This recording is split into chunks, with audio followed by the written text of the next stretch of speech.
Second Chronicles 30 to 31, Hezekiah reinstituted the Passover and even sent word to the northern kingdom of Israel, inviting them to come and worship God. The message was, "For the Lord your God is gracious and compassionate and will not turn his face away from you if you return to him."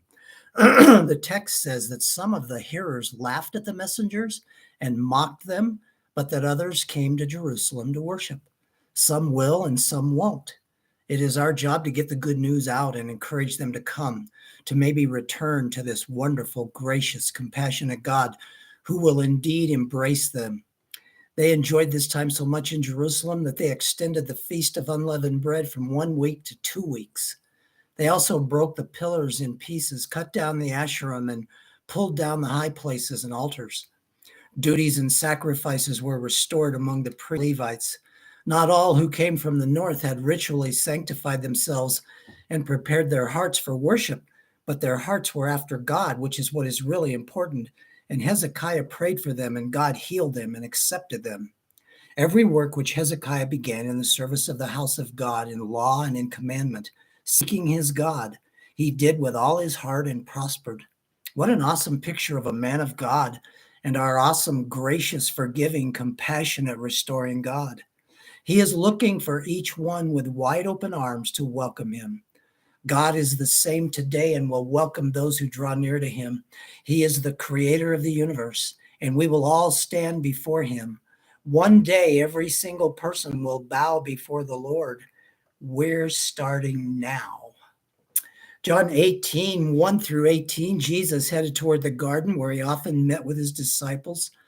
Judas was there with a Roman cohort and chief priests who had lanterns, torches, and weapons. Jesus was not sheepish. He went to them and asked, "Whom do you seek?" They said, "Jesus the Nazarene." And he said to them, "I am he." And they drew back and fell to the ground. I think I might have gotten out of there at that point. Maybe Jesus was giving them a last chance not to be a part of this. Jesus asked them again, and he answered them again that he is the one they're looking for. He said, "If you seek me, let these go their way," to fulfill the words which he spoke. "Of those whom you have given me, I lost not one." If we belong to him, he will not lose us either. Peter drew his sword and cut off the high priest's slave's ear. Jesus told him to put his sword away, that this was the reason he'd come. They arrested Jesus and took him to Annas, the father-in-law of Caiaphas, who was high priest that year.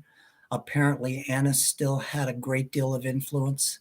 Peter followed with John, and they entered the court of the high priest. A slave girl said to Peter, "You are not also one of this man's disciples, are you?" Peter said, "I am not." Sure, this was a confusing time for Peter, and he is on an emotional roller coaster. The Lord will use this to refine Peter and to continue to finish the work he had begun in him. He is doing that with you and me as well.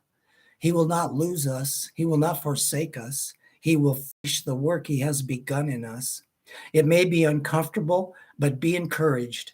God has saved us to conform us into the image of his Son.